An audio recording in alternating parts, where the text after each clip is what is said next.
Hoje é a última Santa Ceia do ano. Esse dia precisa ser um dia muito especial na sua vida, amém? Amém. Porque você não pode aceitar que o ano termine e você não esteja bem com Deus, você esteja em falta. É uma oportunidade. Então nós vamos aproveitar essa última Santa Ceia do ano para relembrar os últimos momentos de Jesus nessa terra, quando ele veio aqui. Então eu gostaria que você abrisse no livro de João, Evangelho de João, capítulo 19, tem como título A Morte de Jesus. Se você não trouxe a Bíblia, não tem problema, a gente vai colocar também no telão, mas se você quiser acompanhar, pode abrir, por favor, coloque a palavra do Senhor no seu coração.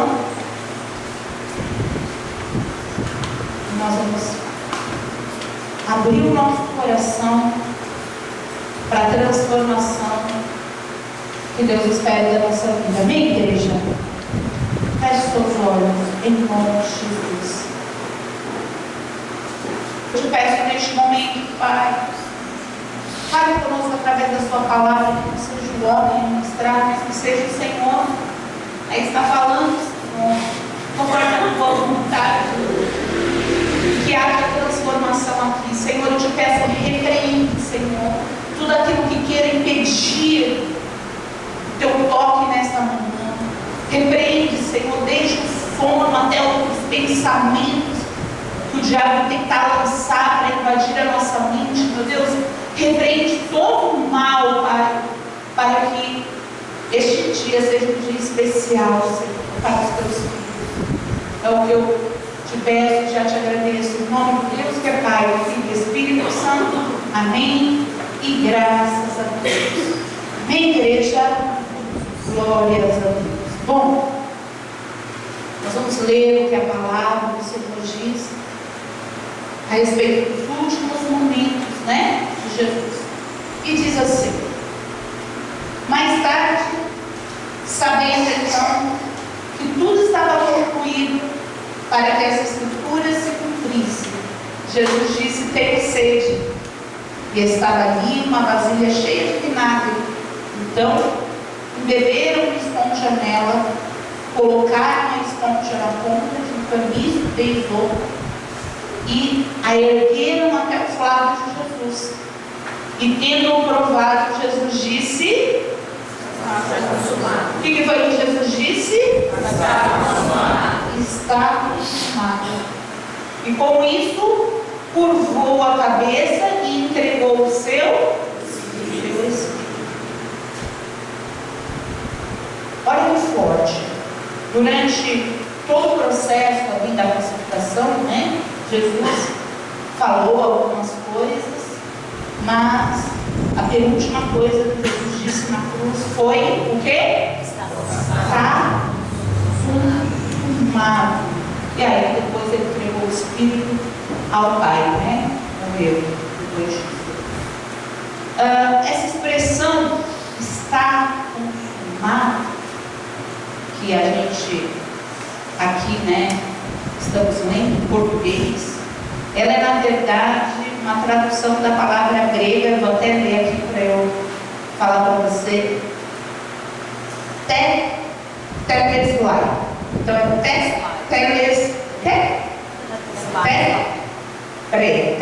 teleslai. Não somos bons em grego, gente. No inglês também não, No português menos ainda, copiou? Então, é teleslai. Não é isso?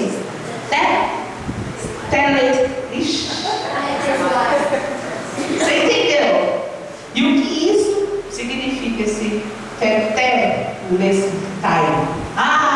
Tetelestai.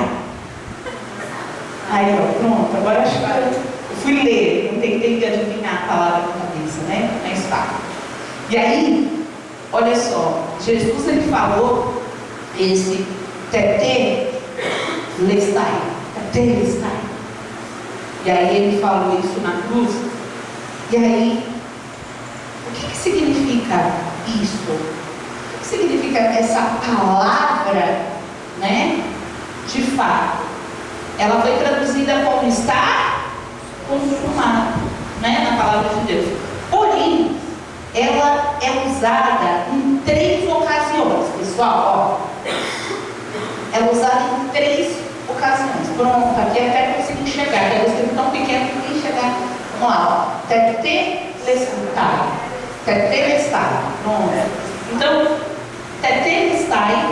Ó, palmas, vai, gente. Eu pensei que não ia conseguir. Não é té. Não, é Tetelestai. Né? O acento está no segundo. Vamos lá, repita comigo. Tetelestai. Então começa com T, obreira. Então vamos lá. Tetelestai. Guardou no coração? Então pronto. E essa palavra, gente, Jesus ele falou ali na cruz. Foi a penúltima coisa que ele disse ali na cruz. E olha que interessante, essa palavra, ela é usada em 3 situações na época de Jesus. Então, a primeira situação era quando o pai dava, né, uma tarefa, passava uma responsabilidade e missão de cumprir até o fim aquilo ali. Então, quando o pai ele dava essa tarefa para o filho, essa responsabilidade, eu quero que você cumpra isso. E aí o filho pegava, por exemplo, aquela missão, ia para aquela obra, realizar aquele feito. Aquele filho, ele voltava e ele falava, tetelestai. E aí ele falava isso, nesse momento. Então ela é usada muito nisso, sabe? Essa palavra, ela encerra lições importantes, obras importantes. Tetelestai era a palavra usada ali para a conclusão de uma tarefa. Então era muito usado para isso. E Jesus falou isso aonde? Lá na cruz. E aí, diante desse significado, né, de que essa palavra era ali a conclusão de uma tarefa, eu entendo que quando Jesus ele fala ali, tetelestai, quando ele fala isso, ele está falando para Deus assim, ó, está feito, missão cumprida, está concluído, tarefa cumprida, missão cumprida. Quando ele fala isso, ele está falando com Deus, com o Pai, que ele cumpriu a missão pela qual ele foi designado, a responsabilidade que ele recebeu do Pai de nos salvar. E ali ele dá esse grito, ele fala isso. E quando ele fala isso, ele está falando para o Pai, está feito. É Jesus falando para o Pai. E aí, só para você entender essa palavra, esse termo, né? Ele é usado também numa outra ocasião, numa outra situação. Esse daqui, ó. Quando uma pessoa tinha uma dívida no banco, no credor, ela devia alguma coisa. Quando essa pessoa ela tinha ali uma dívida, por exemplo, inclusive foi encontrado, né, na época de Cristo, recibos de impostos ali, né, impostos pagos, né, em papiros, e eles foram ali encontrados com essa palavra. Significava o quê? Que estava pago, né? Significa está pago, foi pago essa dívida.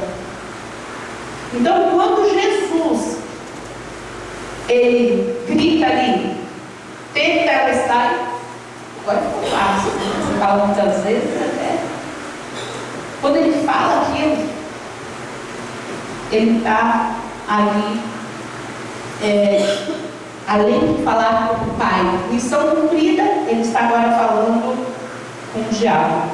Ele está falando assim: está pago, está quitado.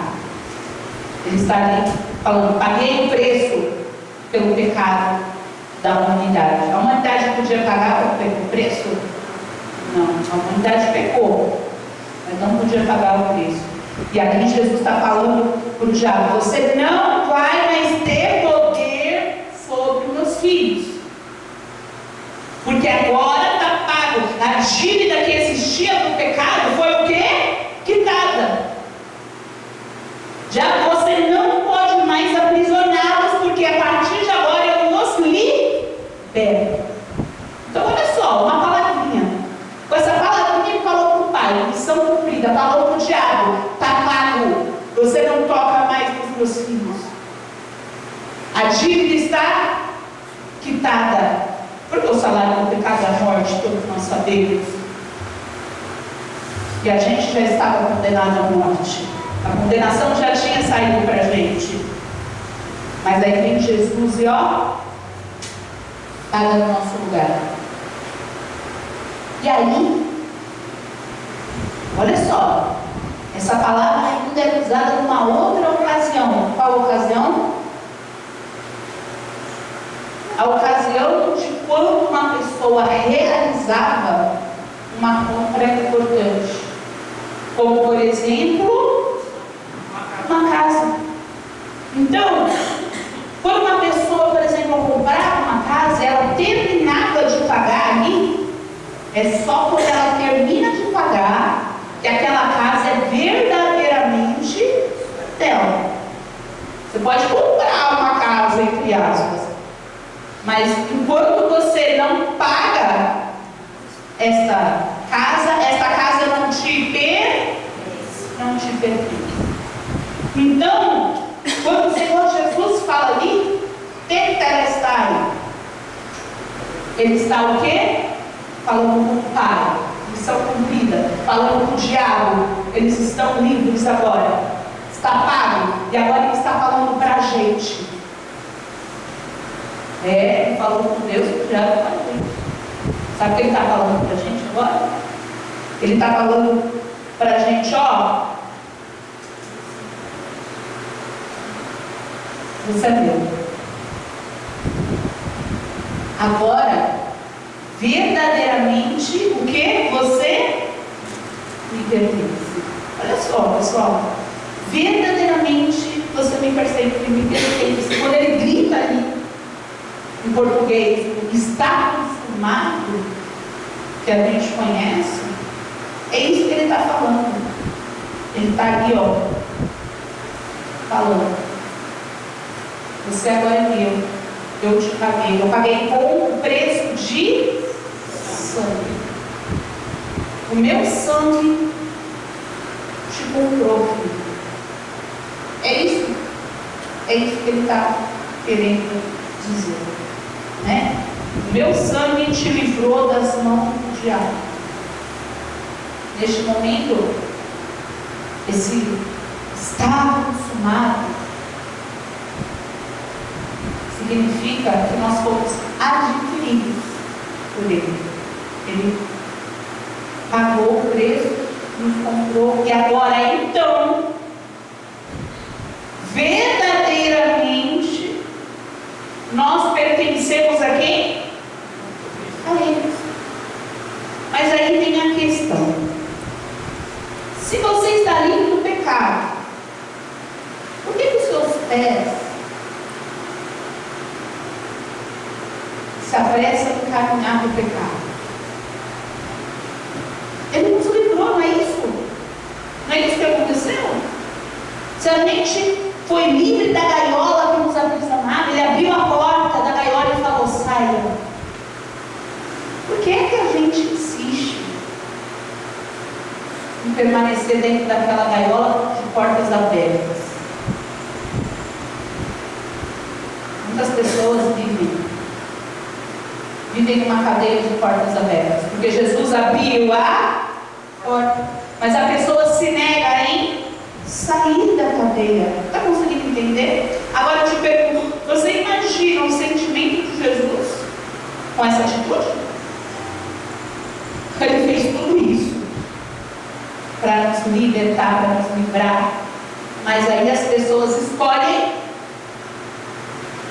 serem escravas sem algemas. As pessoas escolhem viver em cadeias de portas abertas. Você consegue entender? Agora imagine o sentimento de Jesus com isso. Tipo, vamos refletir?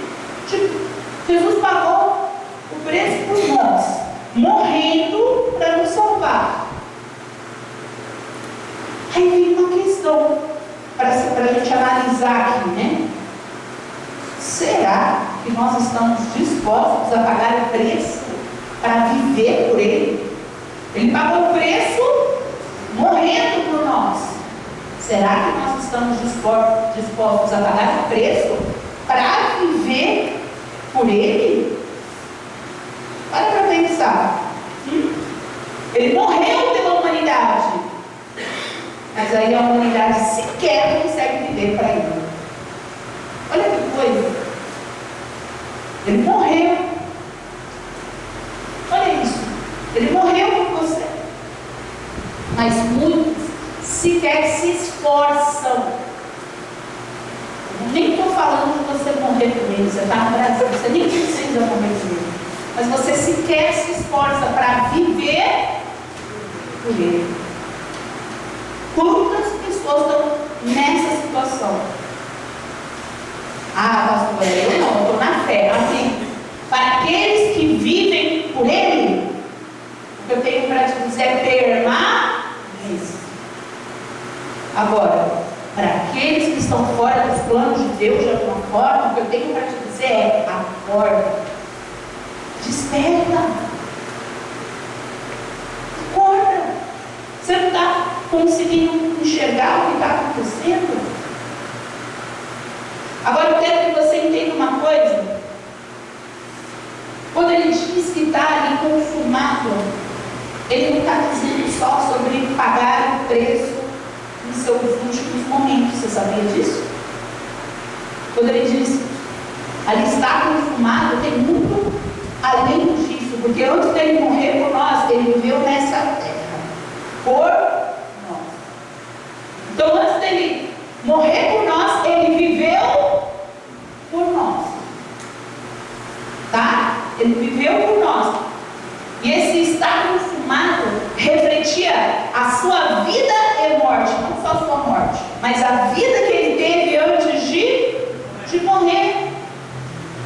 Só que é triste que a gente vê as pessoas tendo medo de colocar as suas vidas na mão do Senhor. É triste que a gente vê que as pessoas têm medo de confiar, de depender, colocar a sua vida ali na dependência de Deus inteiramente. As pessoas não fazem isso.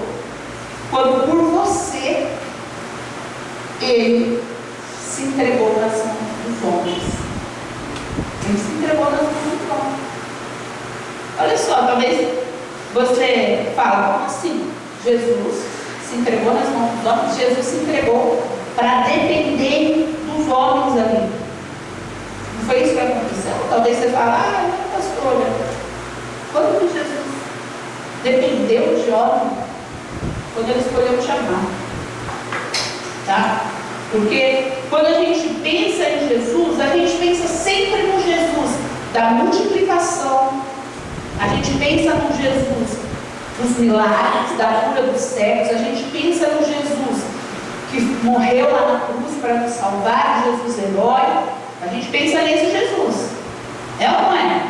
Mas quando a gente olha aqui, de fato, a gente esquece dos bastidores. A vida de Jesus, antes de tudo aquilo que a palavra do Senhor nos conta a respeito dela. Você se esquece às vezes dos bastidores. O próprio Filho de Deus, uma parte de Deus, deixa ali o seu trono vazio nos céus para de forma humana, se colocar na dependência do homem para poder salvar o mundo, com um objetivo maior. Ele se coloca ali na dependência do homem. Jesus coloca a sua vida a depender do homem. Quando ele permite que José, Maria fossem ali seus pais, quando ele vem para nascer, não desceu adulto aqui, ele veio como um bebê, ele participou de uma gestação, e aí ele vem, e é muito interessante que você já pensou no Jesus, que antes de ensinar, né, sobre vida, ele precisou aprender coisas tão importantes e tão básicas através dos homens, como por exemplo comer, porque Jesus teve que aprender a comer. Jesus teve que aprender a falar em forma humana, porque ele não nasceu falando. Jesus não nasceu e falou assim: Maria, eis que. Ia ser assustador. Jesus não nasceu falando: traga-me pães e peixes. Ele teve que aprender coisas básicas, coisas simples. Jesus teve que aprender a falar, a andar. Jesus teve que se livrar, sabe do quê? Das fraldas. Olha só, Jesus, ele dependia ali do cuidado humano, ele se colocou nessa condição, uma parte de Deus, meu Deus. E ele se coloca por amor a eu e você. Ele se coloca nessa condição de depender do cuidado humano. Jesus teve que crescer ali num lar, Jesus, com orientação, né, ali certa. Deus escolheu o lar de Jesus, no dedo desse mundo. Para nada dar errado no plano de Deus. Para nada dar errado no plano de Deus. Jesus escolheu ali a família. Deus escolheu ali, né? Com Jesus, para qual família você vai? Quem vai te levar? Quem vai guiar você? Até você ter condições físicas, não só espirituais, físicas, de poder se guiar. Você consegue entender? A gente às vezes não para, né? Para refletir, mas Deus escolheu, Deus pensou em tudo. Se José e Maria não tivessem coragem para fugir do rei que queria matar Jesus, ele poderia estar morto. Ele poderia correr o risco ali de morrer, e aí os planos de Deus iam quê? Não ia se cumprir, ia ter ido por água abaixo. Mas olha só, se Jesus ele não fosse ali levado no tempo, desde pequenininho, crescido ali com aquela base, né, da fé, se Deus tivesse colocado ali uma família ruim, uma família que não servia a Deus, não é teológico, porque essas influências poderiam corromper, uma vez que Cristo é Deus, mas ele veio em forma o quê? Carnal, forma humana. E a nossa carne, ela é corruptível. A gente tem mania de achar que Jesus nunca foi tentado. Ele foi como nós. Não é porque ele era filho de Deus que ele não sentia a tentação ao acontecer. Ele veio em forma humana. Mas olha isso, você consegue imaginar? Você tem medo de depender de Deus, que cuida de todas as coisas, por amor a você. Esse Deus não teve medo de depender do homem, se colocar ali na terra. Você imagina Jesus adolescente? Jesus adolescente? Vamos lá, vamos pensar aí em Jesus adolescente. Você consegue imaginar? Será que ele era um problema? Quando ele era criança, ele precisou muitas coisas. Mas ele estava lá, 12 anos, aonde? Pregando, ensinando. A gente pensa que Jesus venceu a morte só não, porque já é muita coisa, né? Mas a gente pensa que ele venceu apenas a morte, mas o que você precisa entender é que ele, além de vencer a morte, ele venceu a vida. Você consegue entender isso? Porque até chegar lá, ele teve que vencer ali a vida. Será que ele não tinha medo? Quando ele foi crescendo, passando ali da idade de criança para adolescente. Eu acho que Deus foi soltando as informações ali para ele. E será que ele ali não tinha, opa, vou ter que sofrer? Se é adulto, ele teve medo. Imagina ele como adolescente. Será que ele não teve medo? A responsabilidade da humanidade está aqui sobre mim.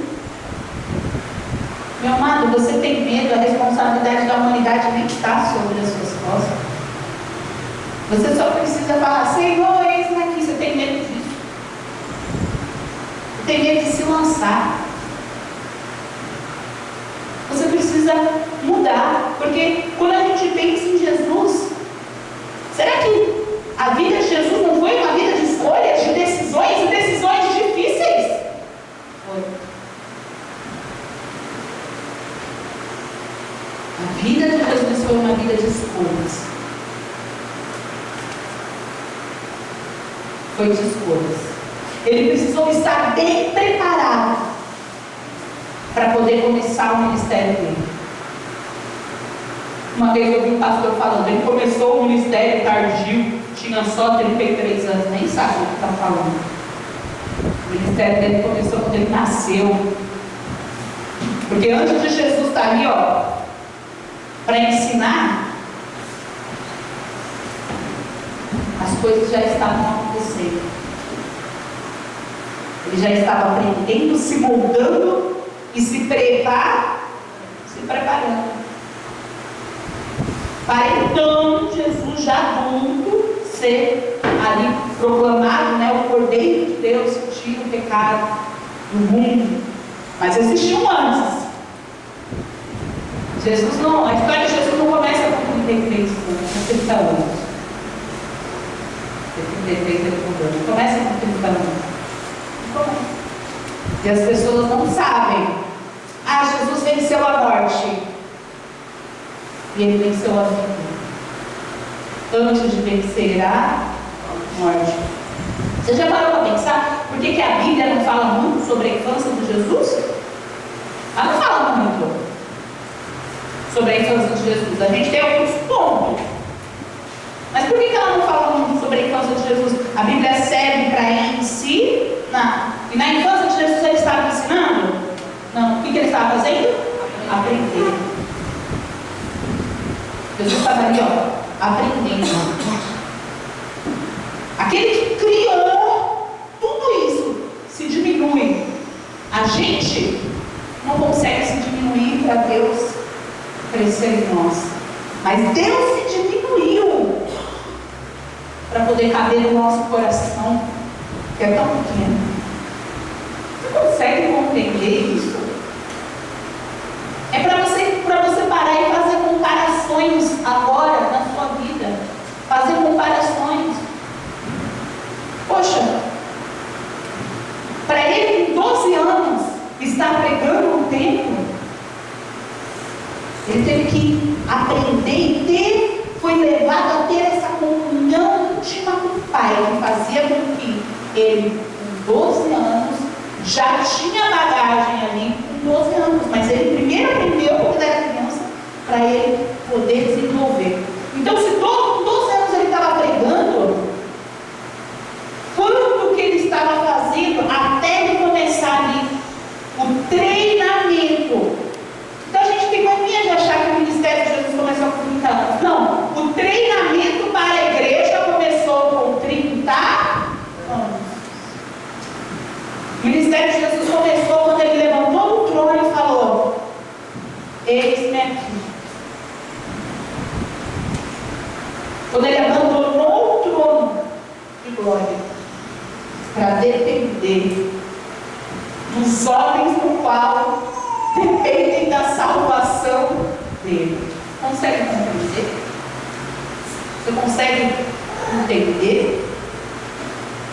Jesus, ele venceu a morte e a vida. Ele venceu a morte, mas antes disso ele venceu a vida. Porque como qualquer criança, ele teve que aprender muitas coisas. Ele foi ensinado a não mentir, a não errar. Ele foi ensinado a ter os costumes da fé. E às vezes a gente aqui em forma humana, a gente acha que a gente sabe tudo. Jesus veio para aprender, a gente acha que a gente sabe tudo, a gente sabe tudo. Ah, não concordo, Jesus. Acho que é do meu jeito. Não é bem assim. A pessoa quer discutir com Deus, porque ela é a dona da verdade, ela sabe tudo. Eles são um pedaço de Deus, que é Jesus. Pega aí. Vem para cá para aprender a te ensinar. E você não está disposto a aprender. Você é um adolescente que vai agindo sem pensar nas consequências. Será que Jesus ele é inconsequente? O consequente é aquele que faz as coisas sem pensar. Quem já viu um dominó? Quem já brincou de colocar assim vários dominós que você derruba aqui para derrubar o último lá? Quem já? Ser inconsequente é você derrubar esse último dominó e nem sem querer que aquele último caia, sem nem se dar conta de que esse daqui vai causar uma cadeia e vai derrubar o quê? Tudo até o fim.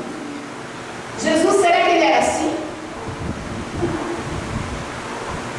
A gente precisa buscar a comunhão com o Pai e parar de achar, Jesus veio ensinar a gente aqui na terra, mas para ele é fácil, né? Ele parar de achar isso, porque ele veio com opção humana. Ele precisou iniciar a sua comunhão com Deus ali de criança para adolescente. Ele precisou iniciar essa comunhão, ele precisou querer isso, querer essa comunhão. Você tem que querer ter comunhão com o Pai. Se você não quiser, você não vai ter. Você tem que querer, você tem que escolher. Eu quero ter comunhão com Deus, eu quero fazer isso que eu quero. Jesus, ele é inteligente. Você percebe a inteligência de Jesus nas pregações dele? Como ele é inteligente, né? Então, poxa, nós somos filhos de Deus e a gente é burro? Nós somos burros, igreja? Somos burros? Não. Por que às vezes a gente parece que... Por que às vezes a gente não é inteligente e toma atitudes erradas? Se Jesus tivesse tomado atitudes erradas, o plano não ia ter sido cumprido. A vida dele foi de escolha. Mas ele pensava no objetivo.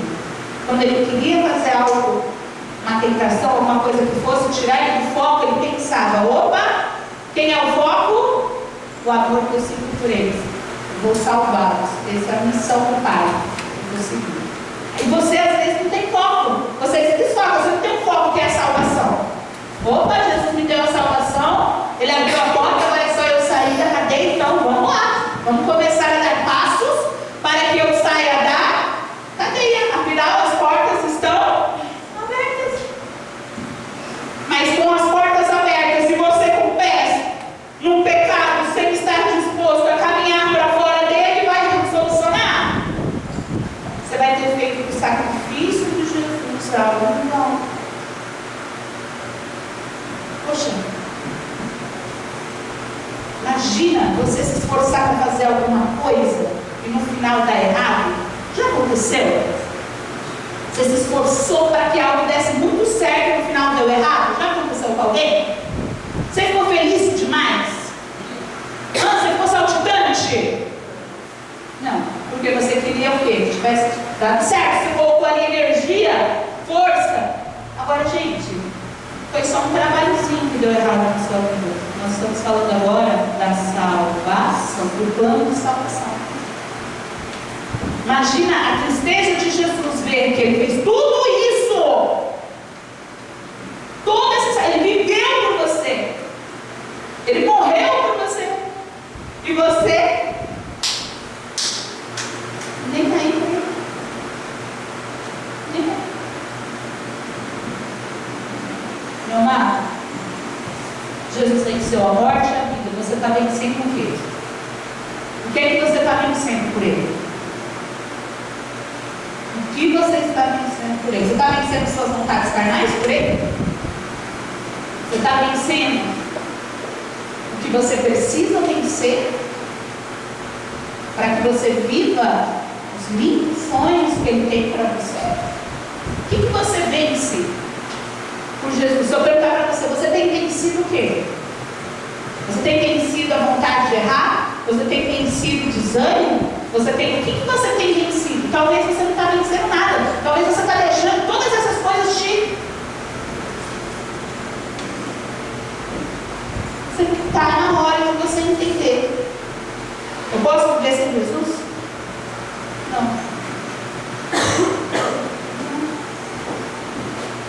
Nós dependemos de Jesus. E se não fosse Jesus ter vivido e morrido por nós, nós estaríamos fritos. Porque a palavra de Deus diz assim, ó. Pois, só eu? Só você? Só o amigo do seu lado? A gente tem mania de ouvir a palavra e falar, isso daí é para aquela pessoa. Quem pecou? Todos. Porque todos pecaram e estão destituídos. A gente perdeu o direito. Quando a gente pecou, a gente perdeu o direito da salvação. Estamos destituídos da glória de Deus. Sendo o que agora? Justificados. Gratuitamente. Gente, é o favor de Deus. É o favor de Deus. Olha para as suas mãos. Nada. Cadê os buracos? Olha. Olha aí. Olha aí. Vê bem. Cadê os buracos? Põe a mão assim na sua cabeça. Cadê a coroa do Espírito? Tá aí?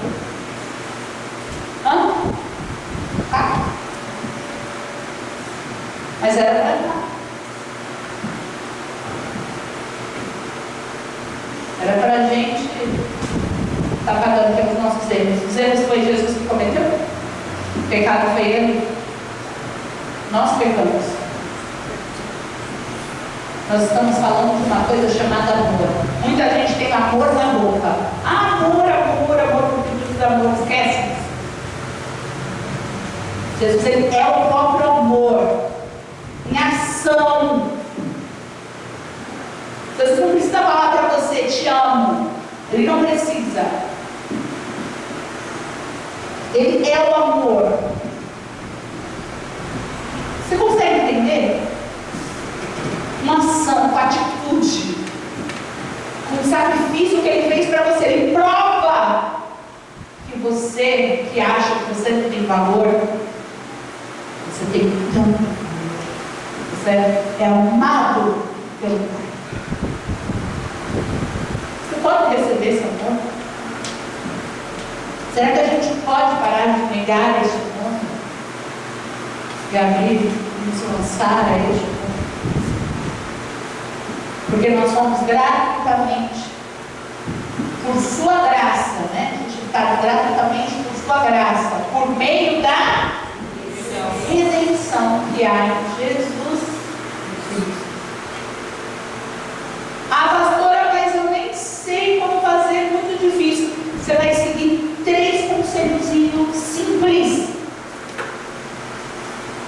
3 conselhos simples, baseados aí, como Jesus venceu a vida.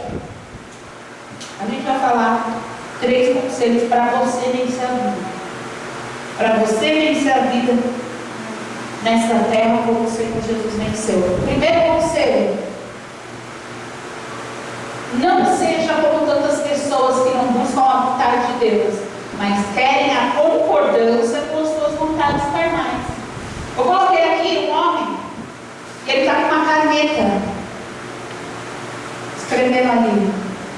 Eu coloquei essa imagem porque eu queria que representasse a pessoa que acha que ela vai reescrever a Bíblia segundo as suas vontades. Você pode ser esse tipo de pessoa? Já que você quer pecar, então vamos riscar a caneta livreira. Tem aí? Vamos riscar aqui a parte que fala para você não pecar, porque aí vai estar tudo o quê? Resolvido.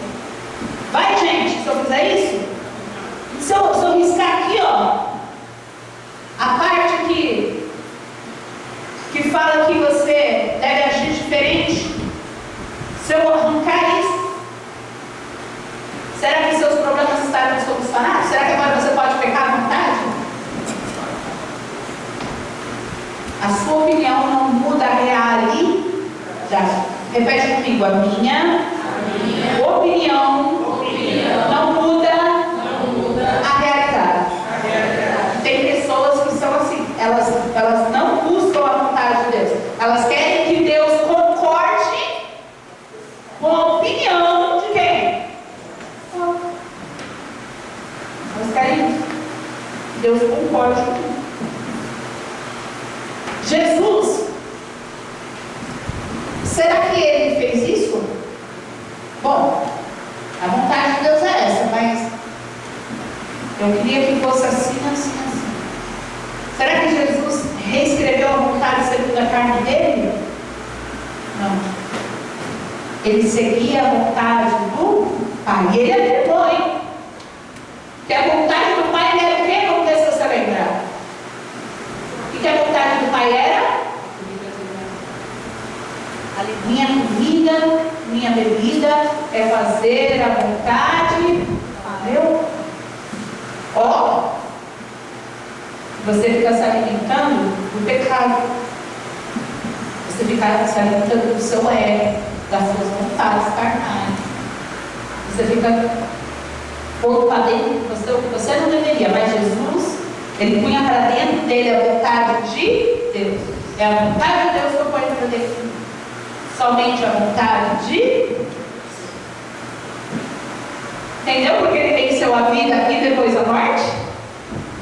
Porque não importava a vontade do Jesus Cristo humano. Não importava.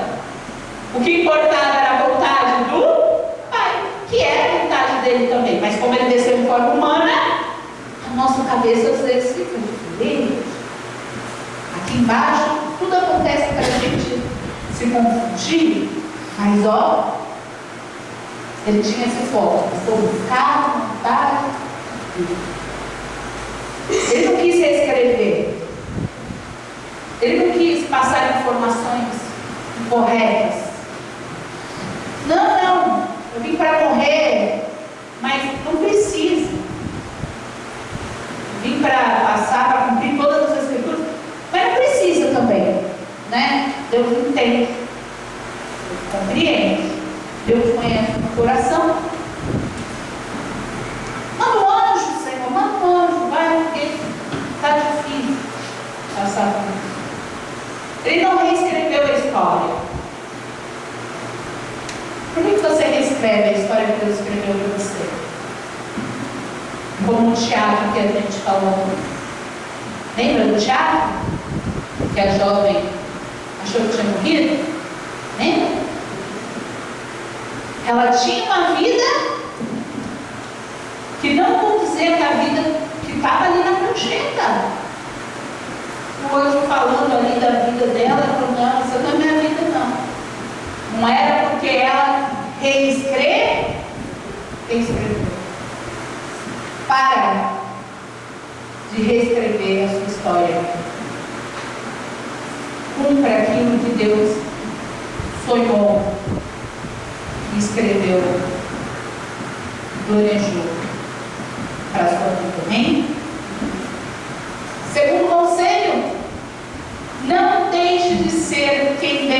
criou para ser, só para se encaixar em pessoas e lugares errados. Eu quis colocar essa imagem, porque essa imagem é um desenho que me pegou assim. É só um desenho, mas me pegou. Quebra-cabeça, a pessoa pega o serrote, o quê? Muda quem ela é para se encaixar no lugar no qual ela não foi feito para estar. Está vendo? Consegue ver? A cara de felicidade. Está vendo a cara de felicidade? É bem fake. Não é assim que as pessoas falam? Fake, agora é fake, não é falso. É mais bonito você falar fake. Não é fake essa cara de felicidade? Esse sorriso não é fake? Está sangrando.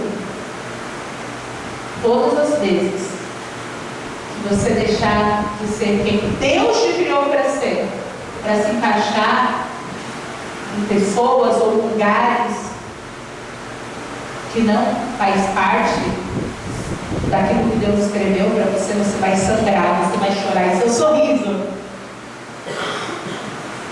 vai ser feito. Lembra do chá? Quem lembra do mercador? Eu coloquei ontem para a igreja. Quem não assistiu, assista. A gente tem que reassistir às vezes o chá, relembrar, é bom para a gente. Eu coloquei ontem. E aí eu me lembrei agora do momento que o mercador ele dá ali para jovem, para adolescente, né, que queria pecar, uma máscara da felicidade. Quem lembra dessa cena?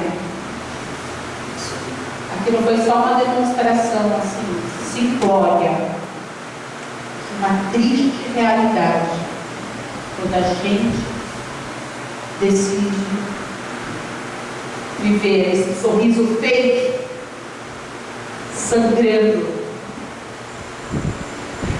não vai trazer felicidade, vai sangrar até a morte, vai ser infeliz, porque ninguém é feliz sangrando, ninguém é feliz desse jeito. Você compreende? Então Jesus, ele conseguiu vencer a vida antes de vencer a morte, porque ele não era esse tipo de pessoa. Ele conseguia entender que ele não fazia parte desse quebra-cabeça. E aí esse quebra-cabeça aqui, que era os sacerdotes da época, aqueles caras religiosos, que estavam ali, né, vivendo na religiosidade, esses caras estavam ali. Então, já que você não se encaixa na gente, então nós vamos te perseguir. Isso vai acontecer na sua vida. Se você não se encaixar nos seus amigos do mundo, então eles vão te perseguir. Se você não se encaixar nos lugares que o diabo quer que você se encaixe, então as pessoas vão te perseguir por aquela decisão. E tudo...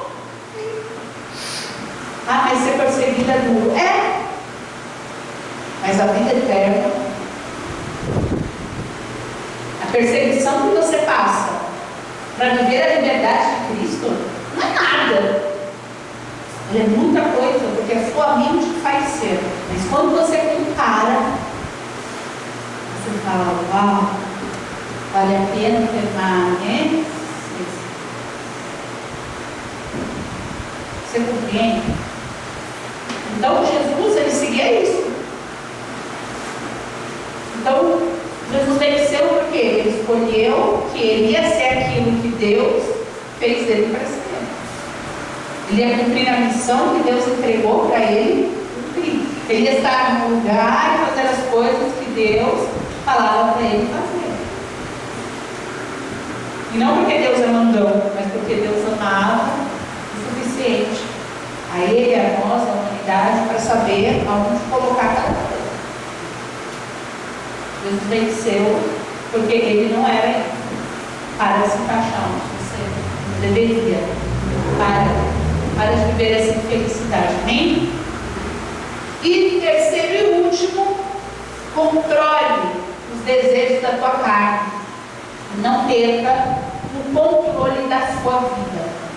Cuide do seu interior e do lado de fora, quando não puder controlar o que está acontecendo, dedique-se em controlar como você está reagindo. Isso daqui é sobre controle. E o controle funciona assim: a nossa mente é quem pensa e o nosso coração é quem sente. E a gente precisa fazer com que os dois estejam onde? Num equilíbrio. Se o coração achar que vai pensar no lugar da mente, o coração vai dominar, vai pesar, não vai ter equilíbrio, vai dar tudo errado. Até porque a palavra do Senhor fala que o nosso coração ele é enganoso. Justamente por isso, porque muitas vezes ele quer assumir a responsabilidade de pensar, quando na verdade ele foi feito só para sentir. Ele não foi feito para pensar, ele foi feito para sentir. Quem foi feito para pensar foi a nossa mente. Então a gente precisa equilibrar. A gente pode perder o controle? A gente não pode perder o controle, a gente tem que manter esse equilíbrio. Cabe a gente controlar. Peraí, esse pensamento está errado. Não, peraí, essa atitude está errada. Não, esse sentimento, isso que eu estou sentindo, isso daqui é maligno. Você precisa identificar e resolver. Você consegue entender? Ah, pastora, tudo bem, mas e se eu resolver o lado de dentro? Porque internamente é meu coração, é minha mente, mas do lado de fora eu não consigo resolver as coisas. Sim, tem coisas que do lado de fora acontecem que a gente não tem controle. Mas a gente pode não ter controle sobre uma situação, mas a gente tem exatamente todo o controle sobre a forma como a gente vai reagir. Você sempre tem o controle de alguma forma. E a forma como você reage às coisas que acontecem do lado de fora vai dizer de fato se você vai conseguir vencer ou não. O Senhor Jesus, ele se controlava. Você vê várias situações em que ele se separava e ia orar sozinho. Tinha momento que ele pegava, separava, vou orar sozinho. Teve momento que ele chamava os discípulos, vamos orar. Tinha momento que Jesus se retirava sozinho. Era o momento dele com Deus, de falar, de recarregar as energias, de controlar sentimento. Ele era perseguido o tempo inteiro. Quando a gente fala que a gente é perseguido, a gente tem que ter até vergonha de comentar. Ele era o tempo todo, ele estava ensinando amor. E a galera do mundo, que é o que quebra-cabeça, que ele não se encaixava, ficava ali, ó, buscando alguma coisa para criticar, para falar, para botar ele para baixo. Ele curou a pessoa está curada, a pessoa era doente. No sábado. Absurdo. Porque ele não se encaixou. Então, o tempo inteiro as pessoas do mundo vão tentar te descontrolar. Imagina Jesus. Dentro dele, peraí.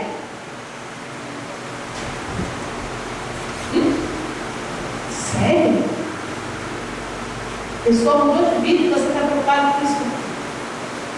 As pessoas eram muito ali, mente fechada. Até a lei elas pegavam ali algo e faziam muito diferente. Elas não tinham equilíbrio. Jesus ele era uma pessoa equilibrada. Jesus sentava, às vezes via. Você vê que eram poucas as vezes, afinal ele estava como humano. Então eram poucas as vezes que você vê ele ali ter eu ia falar xerife, mas é feio, né? Um descontrole, entendeu? Derrubando ali as coisas na porta do templo, jogando tudo para baixo. Você vê que acontecia algumas situações, né? Arreda de mim, Satanás, acontecia. Ele era humano. A gente vai ser perfeito? Jesus em forma humana também, né? Não conseguia ser ali 100%. Tinha um momento que ele ia pegar mais firme. E não significava que porque ele estava pegando mais firme, ele estava pegando. Porque ele falou que até quando você ira, você não deve o quê? Pecar. É bíblico. Irai-vos, mas não